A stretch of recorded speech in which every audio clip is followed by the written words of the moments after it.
할렐루야. 네, 오늘도 말씀이 실제로 우리 큐티 모임 가운데 오신 여러분들을 사랑하고 축복합니다. 오늘은 예레미야서 우리 20장 7절부터 18절까지의 말씀을 함께 나누도록 하겠습니다. 말씀의 주제는 영적 침체의 회복의 길에 대해서 함께 나누겠습니다. 영적 침체의 회복의 길, 예레미야서 20장 7절부터 18절입니다. 여호와여 주께서 나를 권유하심으로 내가 그 권유를 받았사오며 주께서 나보다 강하사 이기셨으므로 내가 조롱거리가 되니 사람마다 종일토록 나를 조롱하나이다. 내가 말할 때마다 외치며 파멸과 멸망을 선포함으로 여호와의 말씀으로 말미암아 내가 종일토록 지옥과 모욕거리가 됨이니이다. 내가 다시는 여호와를 선포하지 아니하며 그의 이름으로 말하지 아니하리라 하면 나의 마음이 불붙는 것 같아서 골수에 사무치니 답답하여 견딜 수 없나이다. 나는 무리의 비방과 사방의 두려움을 들었나이다. 그들이 이르기를 고소하라 우리도 고소하리라 하오며 내 지난봇도 다 내가 실족하기를 기다리며 그가 혹시 유혹을 받게 되면 우리가 그를 이기어 우리 원수를 갚자 하나이다. 그러하오나 여호와는 두려운 용사 같으시며 나와 함께 하심으로 나를 박해하는 자들이 넘어지고 이기지 못할 것이오며 그들은 지혜롭게 행하지 못함으로 큰 지옥을 당하려니 그 지옥은 길이 있지 못할 것이니이다. 의인을 시험하사 그 패부와 심장을 보시는 만군의 여호와여, 나의 사정을 주께 아뢰어 싸운즉 주께서 그들에게 보복하심을 나에게 보게 하옵소서. 여호와께 노래하라. 너희는 여호와를 찬양하라. 가난한 자의 생명을 행악자의 손에서 구원하셨음이니라. 내 생일이 저주를 받았더면 나의 어머니가 나를 낳던 날이 복이 없었더면 나의 아버지에게 소식을 전하여 이르기를 당신이 등남하였다 하여 아버지를 즐겁게 하던 자가 저주를 받았더면 그 사람은 여호와께서 무너뜨리시고 후회하지 아니하신 성읍같이 되었더면 그가 아침에는 부르짖는 소리 낮에는 떠드는 소리를 듣게 하였더면 좋을 뻔하였나니 이는 그가 나를 태에서 죽이지 아니하셨으며 나의 어머니를 내 무덤이 되지 않게 하셨으며 그의 배가 부른 채로 항상 있지 않게 하신 까닭이로다. 어찌하여 내가 태에서 나와서 고생과 슬픔을 보며 나의 날을 부끄러움으로 보내는고 하니라.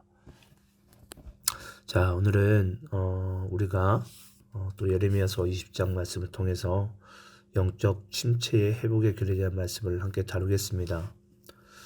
여러분, 우리가 하나님을 믿고 살아가고 있는 것 같으나 우리가 도무지 감당할 수 없는 어려움과 또 시험과 난간에 놓이게 되면 때로는 우리가 두려움에 휩싸이게 되고 급기야 영적 깊은 침체에 빠져서 나의 생명을 거두어 가소서라는 정말 어찌 보면 믿는 자가 나오기 힘든 그런 감정과 그런 말들의 상태 가운데 빠지는 경우가 종종 있습니다.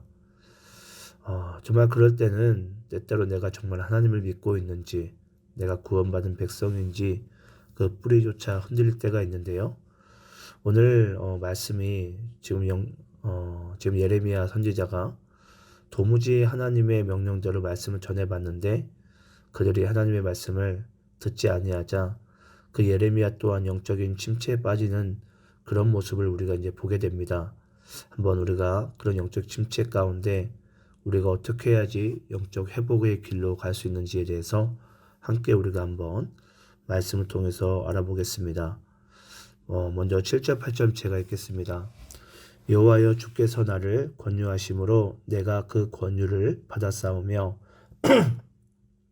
주께서 나보다 강하사 이기셨으므로 내가 조롱거리가 되니 사람마다 종일토록 나를 조롱하나이다. 내가 말할 때마다 외치며 파멸과 멸망을 선포함으로 여호와의 말씀으로 말미암아 내가 종일토록 지옥과 모욕거리가 됨이니이다. 여러분 하나님의 말씀을 예레미야가 전했더니 존경받고 인정받는 것이 아니라 도리어 예레미야는 매맞고 옥에 갇히게 되었습니다. 어제 우리가 그 말씀 나눴었는데요. 이와 같이 지금은 하나님의 말씀을 지키는 자, 예수 믿는 자가 도리어 살아가기가 너무 힘든 세상을 우리는 살고 있고요. 그런 세상이 이미 되어버렸습니다. 여러분, 그런 모습들은 우리가 지금도 성경을 보고 있지만 구약 시대도 그랬고요. 오늘날 살고 있는 우리 시대도 똑같습니다. 단 한 번도 복음이 환대받은 적은 없습니다. 하지만 이제 그런 상황 속에서도 어찌됐건 우리가 이제 믿음을 지키고 말씀을 받는 것이 너무나도 은혜일진데, 오늘도 내가 하나님의 말씀을 귀를 기울일 수 있고 내가 믿음 가운데 살고 있음에 우리는 감사하고 또 감사될 줄 믿습니다. 저는 요즘 이 영적인 침체 가운데 빠져있는 요즘 세상을 보면서 이런 생각을 많이 합니다. 우리 10대 아이들을 어떻게 하나. 여러분, 특히나 요즘 10대 아이들은 더더욱 그런데요. 지금 요즘 10대 아이들은 내가 예수를 믿는 것만으로도 반 아이들에게 따돌림을 당하거나 이상한 아이로 취급받기가 쉽습니다. 제가 지난번에도 이런 말씀을 드린 적이 있는데, 지금 10대 아이들의 다음 세대 아이들이 다른 세대가 이미 되어버린 거죠. 정말 극소수의 몇몇 정말 10대 아이들이 겨우 신앙을 붙들고 있지만 어찌 보면 지금보다도 앞으로가 점점 더 이런 다른 세대가 정말 이 세상에 계속해서 많이 일어남이 어찌 보면 우리에게 염려가 될 수 있으나, 하지만 하나님께서는 여전히 이 10대 아이들을 지킬 만한 아이들을 지키시고 하나님의 복음이 세상에 천대받을지라도 이 복음을 또 듣고 또 받고 그렇게 믿음의 역사는 계속해서 이루어져 나가는 줄 믿습니다. 그것이 꼭 예레미야에 있었던 그런 일들이 오늘날의 우리에게도 고스란히 있는 것 같지만, 또 그런 예레미야 때 복음으로 인한 말씀을 전함으로 인한 박해가 도리어 오늘 우리와 같은 이런 신앙의 열매가 맺어지고 있음도 아마 예레미야는 알고 그렇게 해서 끝까지 견뎠던 것 같습니다. 자, 9절 말씀입니다. 내가 다시는 여호와를 선포하지 아니하며 그의 이름으로 말하지 아니하리라 하면 나의 마음에 불붙는 것 같아서 골수에 사무치니 답답하여 견딜 수 없나이다. 여러분, 여기서 예레미야가 자신의 신앙 고백을 정확히 합니다. 하나님, 내가 하나님의 말씀을 선포하지 아니하면 나는 마음에 불붙는 것 같아서 답답하여 견딜 수가 없습니다.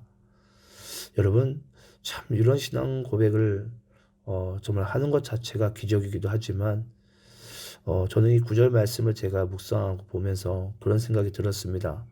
이 마음은 예레미야가 자신의 영적인 답답함을 말로써 표현하기보다 지금 이런 답답한 마음으로 지금 하나님께서 이스라엘 백성들을 향한 마음을 표현하고 있는 것이구나.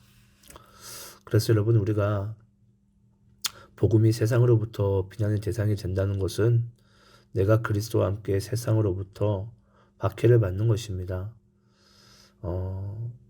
그러니까 복음 그 자체가 세상의 비난이 된다는 그 생각에서 우리는 벗어나서 내가 말씀이 되어서 내가 복음이 되어서 이 세상의 어떠한 박해와 또 핍박과 때로는 그것으로 인한 영적인 침체가 우리에게 다가올지라도 우리는 정말 그것이 그리스도와 함께 말씀과 함께 정말 이렇게 살아가는 것이 그리스도의 삶에 어찌 보면은 당연한 모습이고 자연스러운 모습임을 우리는 잊지 말아야 됩니다. 가끔은 우리가 복음이 세상으로부터 비난을 받게 될 때에 내가 믿는 이 신앙이 도리어 나도 잘못된 거 아닌가라는 그런 헛된 생각에 빠질 때가 있는데요. 저는 여러분, 복음이 세상에서 비난을 받고 박해를 받고 핍박을 받는 것은 여러분 당연한 것입니다. 그것이 그리스도인의 삶에 어찌 보면은 놓여진 운명이기도 하고요. 또 사명이기도 합니다. 저는 그래서 이런 하나님 아버지의 마음, 그리스도의 마음이 우리 안에 있고 저는 연결되어지게 될 때에 우리가 함께 복음으로 인해서 함께 박해받고 아파할 수 있는 그런 마음들이 우리 안에 회복되게 될 줄 믿습니다. 여러분, 오늘날 저는 교회들도 그렇다고 생각합니다. 만약 어떤 교회가 힘이 든데 또 어떤 교회가 아픈데, 어떤 교회가 재정적으로 힘든데, 오늘날에는 너무 개교의 중심이 되다 보니 나몰라라 하는 교회들이 너무나도 많습니다. 정말 오늘날 교회들이 많은 것들이 되어져야 되겠지만, 저는 신앙 공동체 연대의식이 정말 오늘날 교회들이 회복되어져야 될 가장 중요한 과제이자 숙제이지 않을까라고 생각합니다. 왜냐? 그것이 복음으로 함께하는 삶이고요. 또 그것이 하나님 아버지의 마음과 그리스도의 마음과 연결되어진 마음입니다. 저는 그런 정말 주님과 교회가 서로 정말 마음으로 연결되어지고 함께 아파하고 함께 공동체의 연대의식 가운데 정말 우리의 삶이 끊어지지 아니하도록 그렇게 살아가는 삶이 되기를 간절히 소망합니다. 자, 10절 11절 말씀입니다. 나는 무리의 비방과 사방이 두려워함을 들었나이다. 그들이 이르기를 고소하라 우리도 고소하리라 하오며 내 친함부터 다 내가 실족하기를 기다리며 그가 혹시 유혹을 받게 되면 우리가 그를 이겨 우리 원수를 갚자 하나이다. 그러하오나 여호와는 두려운 용사 같으시며 나와 함께 하심으로 나를 박해하는 자들이 넘어지고 이기지 못할 것이오며 그들은 지혜롭게 행하지 못함으로 큰 치욕을 당하리오니 그 치욕은 그리 있지 못할 것이니이다. 여러분 그들의 박해의 목적은 다른 것이 아닙니다. 우리가 멈추는 것을 원합니다. 세상이 복음을 하나님의 말씀을 박해하고 이 교회를 박해하는 목적은 다른 것이 아닙니다. 우리 또한 멈추는 것이고요. 우리 또한 여호와 곁을 예수 곁을 떠나는 것이 목적입니다. 결국은 예수를 부인하는 거죠. 예. 그런 것을 바로 세상이 우리에게 원하는 것임을 우린 여러분 반드시 잊지 말아야 됩니다. 그런데 또 이런 상황 가운데 사람들이 예레미야에게 너도 그냥 예수님을 떠나라. 너도 말씀을 전하는 것을 멈추라. 너도 복음을 이제 폐하라. 그만둬라. 라는 그런 이야기 속에서도 12절 13절에 보면 예레미야는요. 의인을 시험하사 그 패부와 심장을 보시는 만군의 여호와여 나의 사정을 주께 아뢰었사온즉 주께서 그들에게 보복하심을 나에게 보게 하옵소서. 여호와께 노래하라. 너희는 여호와를 찬양하라. 가난한 자의 생명을 행악자의 손에서 구원하셨음이니라. 여러분 그럼에도 불구하고 예레미야는요. 하나님 곁을 떠나지 아니하고 여호와께 노래하라. 너희는 여호와께 찬양하라. 가난한 자의 생명을 행악자의 손에서 구원하셨음이라. 여러분 아무도 하나님의 말씀을 듣지 않고 도리어 자신은 지금 감옥에 갇혀있는 상황 가운데 그럼에도 불구하고 가난한 자를 행악자의 손에서 구원하시고 여호와를 노래하라는 이 정말 고백은요. 정말 아무나 할 수 있는 고백이 아닌 것 같습니다. 제가 예레미야라면은 하나님 왜 하나님께서는 나로 하여금 말씀을 선포하게 하셨는데 내가 지금 감옥에 있습니까? 하나님 이럴 거면 도대체 나를 왜 이곳에 보내셨습니까? 라는 저는 그런 정말 한탄의 기도를 탄식의 기도를 하나님께 드릴 것 같아요. 우리가 마태복음 26장 말씀 보게 되면 예수님께서 겟세마네 동산에서 기도하는 장면이 나옵니다. 저도 수없이 말씀을 받지만 이 마태복음 26장의 그 예수님의 겟세마네 동산의 기도는 도무지 이해가 되지 않는 말씀입니다. 지구상에 있는 모든 사람들이 예수님을 등질 걸 아시면서도 아니 자기가 사랑한 제자들마저도 등질 걸 아시면서도 예수님은 저 기도를 왜 하고 계실까? 도무지 이해가 되지 않습니다. 때로는 제가 성경 안으로 들어가서 예수님 이제 그 기도 그만하시죠.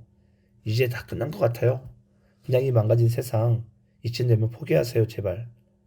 그러나 예수님은 끝까지 포기하지 않으시고 겟세마네 동산에서 하나님 아버지께 드려야 될 기도를 끝까지 들으십니다.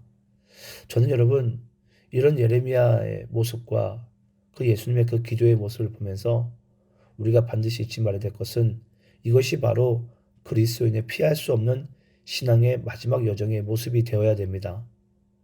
물더라도 씨를 뿌려야만 하고요. 어떤 핍박과 고난 속에서도 묵묵히 걸어가는 것이 바로 그리스도인의 삶이자 신앙의 마지막 여정의 모습이 되어야 될 줄 믿습니다. 저는 지금 이런 예레미야의 영적인 탄식과 영적인 침체의 그런 모습을 보면서 우리가 이런 영적인 탄식과 영적인 침체의 골짜기를 걸어가게 될 때에 정말 우리가 이 시간 처해 있는 나의 그런 비관적인 모습을 보는 것이 아니라 그때야말로 잠잠히 하나님을 바라볼 때구나. 여러분, 내가 영적인 침체에 빠졌을 때 그 침체에 빠져나올 수 있는 유일한 길은요, 나에게 집중되어진 모든 시선을 하나님을 향할 때 내가 영적인 침체에서 벗어날 수 있습니다. 이런 말이 있습니다. 신앙은 나 쳐다보다가 하나님 쳐다보는 것이다. 예, 영적인 침체에 빠진 자의 모습을 오늘 이 말씀 속에서 자세히 보여주고 있는데요. 정말 우리의 신앙은 그렇습니다. 나에게 집중되어진 나의 처해진 상황 가운데 나의 연민의 정에 빠지는 것이 아니라 나의 시선을 그 순간에 하나님께 두고 잠잠히 하나님을 찬양하고 하나님께 기도하는 것, 그것이 오늘 예레미야가 한 기도고요. 또 예수님께서 한 기도인 줄 믿습니다. 오늘 14절부터 18절까지의 말씀은요, 영적인 침체에 빠진 자들이 또는 영적 침체에 빠진 예레미야가 했던 이제 기도문인데요. 한번 14절부터 18절까지 말씀 읽겠습니다. 내 생일이 저주를 받았다면, 나의 어머니가 나를 낳던 날이 복이 없었다면, 나의 아버지에게 소식을 전하여 이르기를 당신이 등남하였다 하여 아버지를 즐겁게 하던 자가 저주를 받았다면, 그 사람은 여호와께서 무너뜨리시고 후회하지 아니하신 성읍같이 되었다면, 그가 아침에는 부르짖는 소리, 낮에는 떠드는 소리를 듣게 하였다면 좋을 뻔하였나니, 이는 그가 나를 태에서 죽이지 아니하셨으며 나의 어머니를 내 무덤이 되지 않게 하셨으며 그의 배가 부른 채로 항상 있지 않게 하신 까닭이로다. 어찌하여 내가 태에서 나와서 고생과 슬픔을 보며 나의 날을 부끄러움으로 보내는고 하니라. 지금 예레미야가 영적인 깊은 침체에 빠져서 도무지 이러지도 저러지도 못한 상황 가운데, 감옥에 갇혀있는 상황 가운데 그 또한 영적인 침체에 빠져 있으면서 지금 예레미야가 하나님께 드리는 기도입니다. 하나님, 왜 나를 태어나게 하셨습니까? 정말 우리가 어찌 보면 하나님의 선지자가 어떻게 이런 믿음 없는 기도를 할 수 있을까라고 생각할지 모르겠는데요. 저는 생각이 좀 다른 것이, 여러분, 이것은 예레미야니까 가능한 기도입니다. 저는 기도는, 우리가 하나님께 드려야 되는 기도는요, 가장 정직해야 된다고 믿습니다. 내 있는 모습을 그대로 보이는 거죠. 내가 지금 영적인 침체 가운데 빠져 있다면 침체에 빠진 그 모습을 하나님께 그대로 보이는 것입니다. 여러분, 그것이 바로 우리가 영적인 침체에서 빠져나올 수 있는 유일한 길이기도 합니다. 제가 좀 전에도 말씀드렸지만 신앙은 자기 연민에 빠져 자기를 바라보는 시선을, 나의 시선을 하나님께 두고 하나님을 바라보는 것입니다. 이것이 진정한 신앙이고요. 이런 신앙이 우리 안에 회복되어지게 될 때에 바로 영적인 깊은 침체에서 빠져나올 수 있는 유일한 길이 되는 것입니다. 오늘 이 말씀을 듣고 있는 여기 있는 분들 중에서도 분명히 내가 영적인 어떤 침체 가운데 또는 어떤 영적인 탄식 가운데 놓여 있는 분들이 계실 것입니다. 저는 그런 분들께 꼭 이런 말씀을 드리고 싶습니다. 지금 나의 처해 있는 나의 영적인 어떤 상태 가운데, 상황 가운데 나의 시선을 집중하지 마시고요. 자기 연민의 정 가운데 빠지지 마시고요. 그 순간에 여러분들의 시선을 하나님께 두시기 바랍니다.